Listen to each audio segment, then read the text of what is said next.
चौथ माता की कहानी। एक गांव में एक सेठ सेठानी रहती थी। उनके साथ उनका एक बेटा और उसकी बहू थी।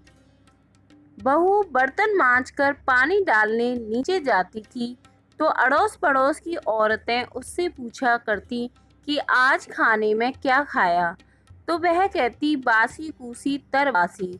एक दिन जब वह बर्तन मांजकर पानी फेंकने गई तो रोजाना की तरह औरतों ने पूछा कि आज क्या खाया, तो फिर उसने यही जवाब दिया, बासी कूसी तरबासी।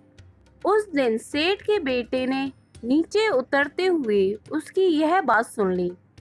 मन में सोचने लगा कि अभी तो यह ताजा भोजन करके आई है, फिर भी इसने दूसरों को बासी कुर्सी क्यों बताया। दूसरे दिन उसने माँ से कहकर खीर खांड का भोजन बनवाया। माँ, बेटा और बहू तीनों ने बड़ी प्रसन्नता से भोजन किया। बहू बर्तन मांजकर पानी को नीचे डालने गई तो पीछे पीछे उसका आदमी भी गया। आज भी हमेशा की तरह औरतों ने पूछा आज क्या खाया, तो उसने वही जवाब दिया, बासी कुर्सी तरबासी। उसके आदमी को बहुत गुस्सा आया। आज तो मेरे सामने खीर खांड का भोजन किया है, फिर भी यह बासी कुर्सी बता रही है। इसमें क्या रहस्य है? इस बात को समझने के लिए वह रात का इंतजार करने लगा। जब रात हुई तो वह कमरे में आई तो उसके आदमी ने पूछा कि आज तो तूने खीर का भोजन किया था, फिर भी पड़ोसियों को बासी कुर्सी क्यों बताया। तब बहू मुस्कुराकर बोली कि आपके दादा परदादाओं की कमाई है, तो वह बासी कुर्सी हुई या नहीं। यह सुनकर उसके पति ने परदेश जाने की सोच ली तथा सुबह उठकर माँ से बोला, माँ मैं कमाने के लिए परदेश जाऊंगा। माँ ने कहा, अपने पास तो बहुत धन है, तुझे परदेश जाने की क्या जरूरत है। लेकिन बेटे की जिद करने पर माँ ने परदेश जाने की इजाजत दे दी। वह कमाने के लिए परदेश चला गया। वहां उसे एक सेठ के यहाँ नौकरी मिल गई। कुछ ही समय में वह सारा काम काज करने लग गया। सेठ अपना सारा कारोबार उसे सौंपकर स्वयं तीर्थ यात्रा करने चला गया। इधर सास ने यह कह रखा था बहू से कि दिए की बुझावे तो चूल्हे की मत बुझाना और चूल्हे की बुझाए तो दिए की मत बुझाना। लेकिन एक दिन दोनों ही आग बुझ गईं। तो बहू पड़ोस में अग्नि लेने गई। उसने देखा कि वहां पड़ोस की औरतें किसी माता का पूजन कर रही हैं। यह देखकर उसने पूछा, आप किस माता का पूजन कर रही हैं? मुझे भी बताओ कि यह किसका व्रत है तथा इसके करने से क्या फल होता है। तो उनमें से एक बोली, हम चौथ माता का व्रत व पूजन कर रहे हैं। बिछड़ों का मिलन होता है, निपुत्री को पुत्र प्राप्त हो जाता है। और इस पर बहू ने कहा कि मेरे भी पति को परदेश गए काफ़ी समय हो गया है, मैं भी चौथ माता का व्रत करना चाहती हूँ, लेकिन मेरी सास मुझे बाहर आने ही नहीं देती, तब मुझे कैसे पता लगेगा कि चौथ कब है। इस पर औरतों ने कहा कि तुम रोजाना एक डिबिया में गेहूं का दाना रखती जाना।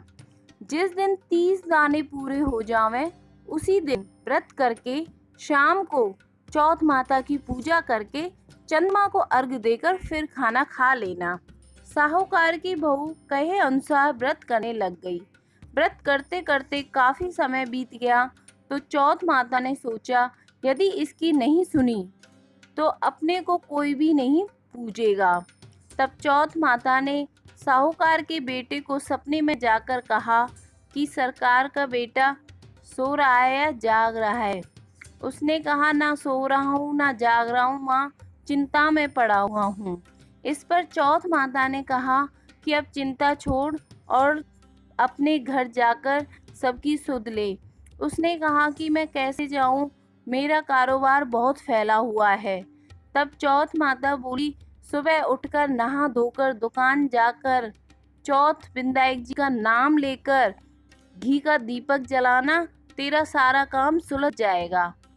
सुबह उसने वैसा ही किया। देखते देखते ही सारा हिसाब किताब हो गया और उसने घर जाने की तैयारी कर ली।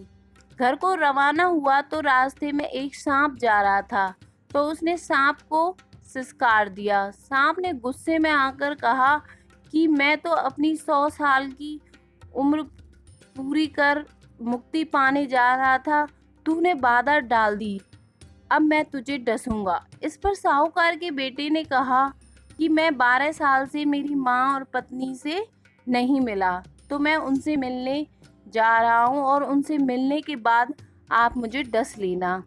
तब सांप बोला कि तू घर जाकर पलंग पर सो जाएगा। तब उसने कहा कि मैं अपनी औरत की चोटी नीचे लटका दूंगा, उस पर चढ़कर आ जाना। घर पहुंचा तो वह बड़ा उदास। बेटा कुछ बोला नहीं, लेकिन उसकी औरत बहुत होशियार थी। सब बात पता करके उसने कमरे की एक सीढ़ी पर दूध, दूसरी पर चूरमा, बालू, रेत, इत्र, फूल आदि 7 सीढ़ियों में 7 वस्तु रख दी। आधी रात को फुफकारता हुआ सांप आया और सभी वस्तुओं का आनंद लेकर खुश हुआ, लेकिन बचनों से बंधा हुआ था, सो डसना तो था ही उसे। चौथ विंदाई जी ने सोचा कि इसकी यदि रक्षा नहीं की तो कलयुग में हमको कौन पूजेगा। चौथ माता तलवार बनी और विंदायक जी ढाल बने, और जैसे ही सांप डसने लगा तो उसे मार दिया सांप को। साहूकार के बेटे को नींद नहीं आ रही थी। सांप के मरते ही उसने अपनी पत्नी को उठाया और चौपड़ पासे खेलने लगा। सुबह देर तक जब बेटे बहू नहीं उठे तो साहूकारनी जगाने गई तो सीढ़ियों पर खून ही खून देखकर जोर जोर से रोने लगी कि मेरे बेटे बहू को किसी ने मार दिया।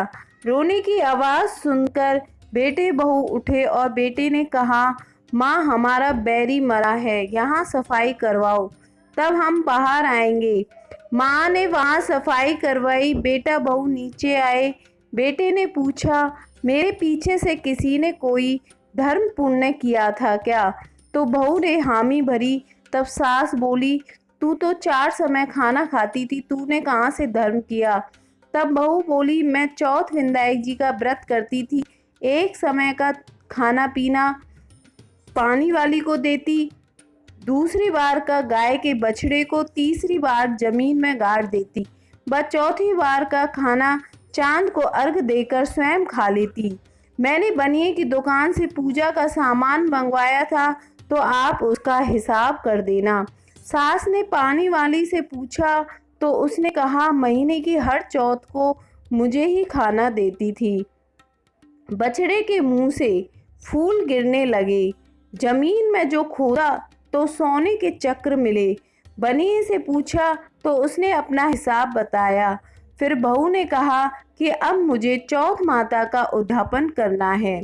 सास बहू ने चौथ माता का उद्यापन बड़ी धूमधाम से किया और सारी नगरी में कहलवा दिया कि सब कोई चौथ माता का व्रत करना, साल की 13 चौथ करना, 13 नहीं तो 4 करना, और 4 नहीं तो 2 चौथ माता के व्रत तो अवश्य ही करने चाहिए। हे चौथ माता, उस पर प्रसन्न हुई वैसे सब पर होना और सबकी मनोकामना पूर्ण करना, अमर सुहाग देना।